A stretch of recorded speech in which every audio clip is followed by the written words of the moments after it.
کامیابی اور ناکامی کا ایک معیار ہے جو ہمارے سامنے آ رہا ہے، اور یہ ہر شخص جانتا ہے کہ ہم جو بھاگ دوڑ دنیا میں کر رہے ہیں، صبح سے شام تک کی مشقت، آپ لوگ اکثر اپنے گھر والوں کو چھوڑ کر آئے ہوئے ہیں یہاں، کتنی محنت ہے، کتنی مشقت ہے، کتنی مشکلات اٹھا رہے ہیں، لیکن یہ سب کچھ کیوں کر رہے ہیں؟ کامیابی کے حصول کے لیے۔ البتہ کامیابی کے معیارات ہیں، ہمارے ذہنوں میں جو معیارات بیٹھے ہوئے ہیں وہ کیا ہے؟ کامیابی پیسے سے ہے، کامیابی جائیداد سے ہے، کامیابی کاروبار سے ہے، کامیابی شہرت سے ہے، کامیابی اقتدار سے ہے۔ یہ معیارات ہیں۔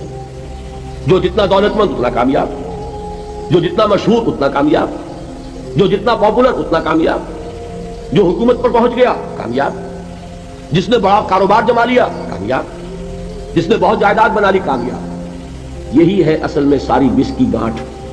جو تصور کامیابی کا ہوگا اسی کے مطابق آپ کی بھاگ دوڑ ہوگی، اسی کے لیے جد و جہد ہوگی، اسی کے لیے توانائیاں صرف ہوں گی، اسی کے لیے دن رات کی مشقت ہوگی۔ یہ ہے اصل شے جس کی یہاں نفی ہو رہی ہے۔ کامیابی دولت سے نہیں، کامیابی شہرت سے نہیں، کامیابی اقتدار اور طاقت اور حکومت سے نہیں، بلکہ کامیابی ہے ایمان سے، عمل صالح سے، تواصی بالحق سے، تواصی بالصبر سے۔ آپ غور کیجئے اس نقطہ نظر کا، اس ایٹیٹیوڈ کا، یہ جو مینٹل ایٹیٹیوڈ ہے، اس کا بدل جانا ہی انسانی شخصیت کے اندر انقلاب برپا کرے گا۔ اب آپ کا نتیجہ کیا نکلا؟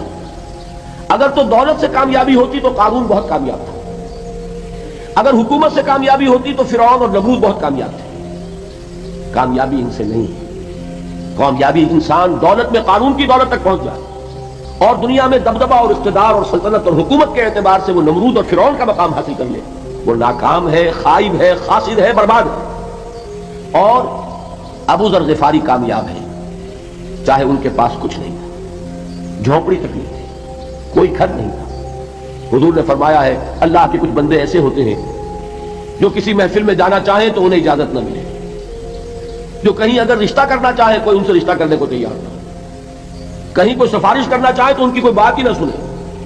لیکن اللہ کے ہاں ان کا وہ مقام ہے کہ اگر بھولے سے بھی کسی بات پر قسم کھا بیٹھتے تو اللہ ان کی قسم کی لاج رکھتا ہے۔